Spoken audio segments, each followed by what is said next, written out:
राधे कृष्ण दोस्तों, आपका स्वागत है आपके अपने यूट्यूब चैनल स्टडी जोन में। तो आज हम पढ़ेंगे UGC net JRF paper 2 Hindi साहित्य के यूनिट 6 का उपन्यास शेखर एक जीवनी भाग 1। चलिए शुरू करते हैं। शेखर एक जीवनी भाग 1, इसका जो रचना काल है वो 1940-41 मिलता है। आगे द्वारा लिखित उपन्यास है ये। आगे की रचना है, आगे ने लिखा है इस उपन्यास को। शेखर एक जीवनी के जो रचयिता हैं वो आगे हैं। इसके जो मुख्य पात्र हैं वो शेखर है। ये एक कथानायक है और ये एक विद्रोही स्वभाव का लड़का है। जो शेखर है वह एक विद्रोही स्वभाव का लड़का है और उपन्यास का जो नायक है वो शेखर ही है। पूरा जो उपन्यास है वो शेखर के इर्द गिर्द ही घूमता रहता है, उसी के जीवन की कथा है एक प्रकार से। इसके जो अन्य पात्र हैं वह शशि, ये शेखर की ममेरी बहन है। कहीं कहीं पे मौसेरी भी मिलता है पर ये ममेरी बहन है। उपन्यास की नायिका है ये। सरस्वती, ये शेखर की बहन है। शेखर की प्रेरक मूर्ति है और शेखर की गुरु है। जो सरस्वती है वह शेखर की प्रेरक मूर्ति भी है और उसकी गुरु भी है। शारदा, शारदा के प्रति जो है शेखर आकर्षित रहता है। शांति 18-19 वर्ष की एक बच्ची होती है, लड़की होती है। ये तपेदिक से पीड़ित होती है और इसकी मृत्यु हो जाती है। और फिर शेखर की माँ इसके अंतर्गत है।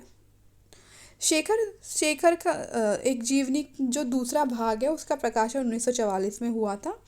इस उपन्यास में मनोवैज्ञानिकता है। क्या कह रहे हैं? मनोवैज्ञानिकता है इस उपन्यास में। शेखर कहता है कि मैं ईश्वर को नहीं मानता, मैं प्रार्थना भी नहीं मानता, भवानी झूठी है। मैं ईश्वर को नहीं मानता, मैं प्रार्थना भी नहीं मानता, भवानी झूठी है, ईश्वर झूठा है, ईश्वर नहीं है। ऐसा कथन किसका है? शेखर का। पेपर में कथन भी पूछ लिया जाता है, इसलिए मैंने लिखा है। आगे देखते हैं। इस उपन्यास पर गांधीवादी प्रभाव, क्या कह रहे हैं? गांधीवादी प्रभाव लक्षित है।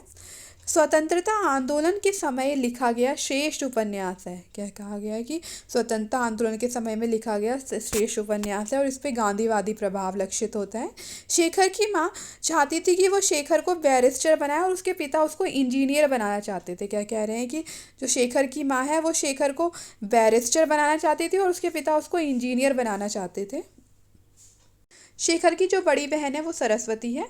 मुख्य तथ्य इसके देखते हैं। इसमें भय, सेक्स की शिक्षा और जिज्ञासा की भावना दिखाई देती है। ये फ्लैशबैक पद्धति यानी कि पूर्व दीप्ति पद्धति पर लिखित उपन्यास है। फ्लैशबैक पद्धति पर लिखा गया उपन्यास है। रोमारोला के ज्यो क्रिस्ताफ से प्रभावित थे आगे। जो रोमारोला के ज्यो क्रिस्ताफ से आगे प्रभावित थे। आगे ने शेखर की खोज में स्वतंत्रता को व्याख्यायित किया है। क्या कह रहे हैं कि शेखर की खोज में स्वतंत्रता को व्याख्यायित किया है। आलोचकों ने इस उपन्यास को प्रकाशमान पुच्छल तारा की संज्ञा दी है। क्या कहा है आलोचकों ने इस उपन्यास को? प्रकाशमान पुच्छल तारा। इसके पहले भाग में 4 अध्याय हैं। शेखर एक जीवनी के पहले भाग में 4 अध्याय हैं जिन्हें मनुष्य के विकास के 4 सोपान कहते हैं। क्या कहा है? जो 4 अध्याय हैं उसको मनुष्य के विकास के 4 सोपान कहते हैं। ये 4 अध्याय हैं।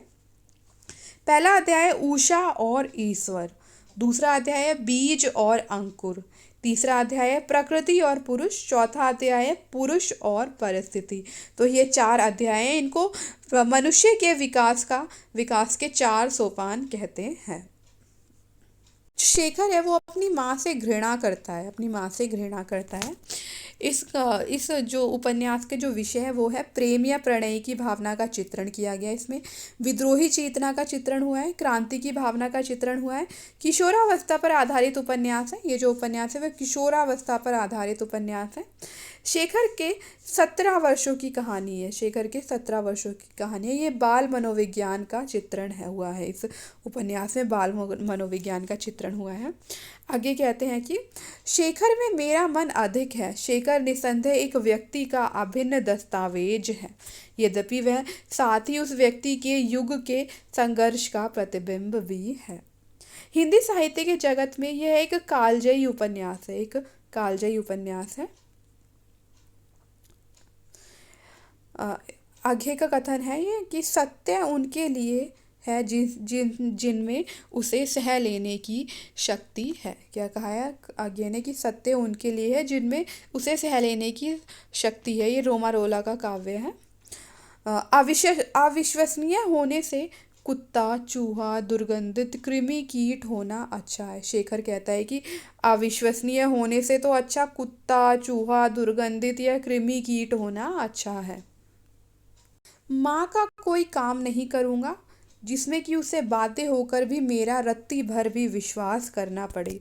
उससे बोलूँगा ही नहीं, कभी कोई पूछेगा तो भी कहूँगा कि वह मेरी माँ नहीं है। ऐसा आगे कहता है क्योंकि सॉरी, यहाँ आगे नहीं, ये शेखर का कथन है। शेखर का कथन है ये। शेखर का कथन है क्योंकि वह अपनी माँ से घृणा करता था, इसी कारण वह ऐसा कहता है। शेखर एक जीवनी है, एक अधूरा उपन्यास है। क्या कहा है कि ये एक अधूरा उपन्यास है। वीडियोस के पीडीएफ नोट्स के लिए आप हमें टेलीग्राम चैनल पर ज्वाइन कर सकते हैं। इसका लिंक आपको नीचे डिस्क्रिप्शन बॉक्स में मिल जाएगा। तो लाइक करें, शेयर करें और हमारे चैनल को सब्सक्राइब करें। Thanks for watching.